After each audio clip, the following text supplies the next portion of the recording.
யுத்தத்திலே பயிற்சி இல்லாதவன், ஆடுகளை மேய்க்கிறவன். Is not a trained soldier. படிக்கிறேன், ரதங்கள் இருக்கிற இடத்திற்கு வந்தான். அடுத்து சேனைகள் அணிவகுத்து நின்று யுத்தத்திற்கு என்று ஆட்பறித்தார்கள். சிறு பையன். என்னை கேட்டுக்கொண்டிருக்க அன்பு பிள்ளை, எந்த சூழ்நிலைகளையும் சந்திக்க இதான் வாழ்க்கை. இதுதான் வாழ்க்கை. வாழ்க்கை என்பது ஒரு போராட்டம், ஆனால் நல்லதொரு போராட்டம். எந்த சூழ்நிலையும் சந்திக்க ரொம்ப கடினமான ஒன்று.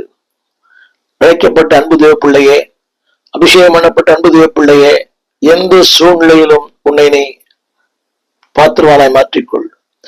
பவுல் அடிக்கடி சொல்லுகிறார், தகுதி உள்ளவன் ஆகும்படி. முதல் சொன்ன வார்த்தை காலிங், இரண்டாவது சர்க்கம்ஸ்டான்சஸ், சூழ்நிலைகள். மூன்றாவது சொல்ல விரும்புகிறேன், ரெடி ஃபார் எனி காஸ்ட், எந்த கிரயத்தையும் செலுத்த ஆயத்தம். மண்ணில ஊழியம் செய்த எத்தனையோ பேர், they paid the price, ready to pay any cost. 32 வாசிக்கிறேன், ready to pay any cost. அவன் சொல்லுகிறான், இந்த பெலிஸ்தீனோடு நான் போய் இந்த பெலிஸ்தீனோடு யுத்தம் பண்ணுவேன். அவனுக்கு தெரியும் அவனுடைய யுத்தம் என்றால் என்னன்னு தெரியும். ஜீவன் மரணம், ஒன்று மரணம், இல்லை என்றால் ஜீவன். அந்த வார்த்தையை படிக்கிற கேளுங்கள். நான் போய் இந்த பெலிஸ்தீனோடு யுத்தம் பண்ணுவேன். நல்லா கவனிக்க வேண்டும். இது கட்டாயத்தினால் அல்ல, அன்பினாலே. தாவீதுக்கு தெரியும், நான் போய் யுத்தம் பண்ணுவேன். Ready to pay any cost, எந்த கிரயம் செலுத்தவும் நான் ஆயத்தமா இருக்கிறேன்.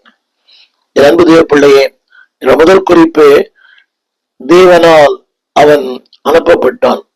David was employed. அதற்காகவே அவனை தேவன் தெரிந்து கொண்டார். என முதல் குறிப்பு எம்ப்ளாயிங். அந்த பணியை செய்ய வேண்டுமானால் number 1 calling, number 2 any circumstances, மூன்றாவது எனி காஸ்ட், எந்த கிரயம் செலுத்த ஆயத்தம். இன்றைக்கு அநேக ஊழலுக்கு துக்கமான ஒன்று, கிரயம் செலுத்த மனம் இல்லை. ஒரு சின்ன வறுமை, சின்ன கஷ்டம், சின்ன போராட்டம் இல்லை என்பானுள்ளே. கிரயம் இல்லாமல் நோ பெயின் நோ கெயின். கிரயம் இல்லாமல் எதையும் பெற முடியாது. கிரயம் இல்லாமல் எதையும் சாதிக்க முடியாது. என்னை கேட்டுக்கொண்டிருக்கிற அன்பான தேவ பிள்ளைகளே, திரும்ப சொல்லுங்க, இந்த பூமியில இந்த தேசத்துல ஊழியம் அத்தனை பேருமே பிரைஸ்.